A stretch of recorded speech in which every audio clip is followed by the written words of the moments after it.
October 29, 2020, Thursday of the 30th week in Ordinary Time. First reading from the letter of St. Paul to the Ephesians, chapter 6, verses 10 to 20. Brothers and sisters, draw your strength from the Lord and from His mighty power. Put on the armor of God, so that you may be able to stand firm against the tactics of the devil. For our struggle is not with flesh and blood, but with the principalities, with the powers, with the world rulers of this present darkness, with the evil spirits in the heavens.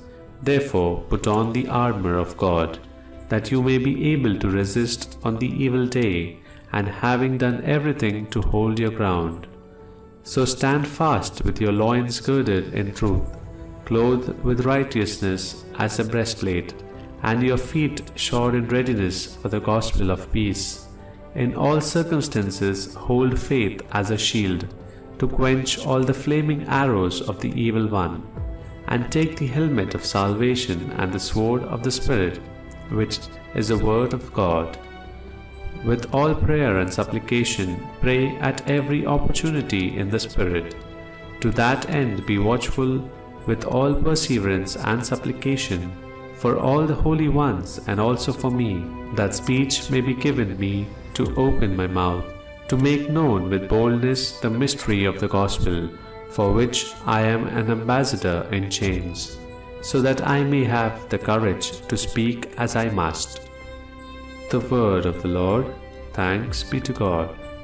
Responsorial Psalm, Psalms chapter 144. Blessed be the Lord my rock. Blessed be the Lord my rock. A reading from the Holy Gospel according to St. Luke, chapter 13, verses 31 to 35. Some Pharisees came to Jesus and said, "Go away, leave this area, because Herod wants to kill you."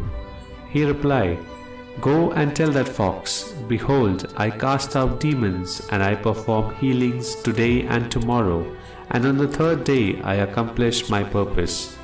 Yet I must continue on my way today, tomorrow, and the following day, for it is impossible that a prophet should die outside of Jerusalem. Jerusalem, Jerusalem, you who kill the prophets and stone those sent to you, how many times I yearned to gather your children together, as a hen gathers her brood under her wings. But you were unwilling. Behold, your house will be abandoned.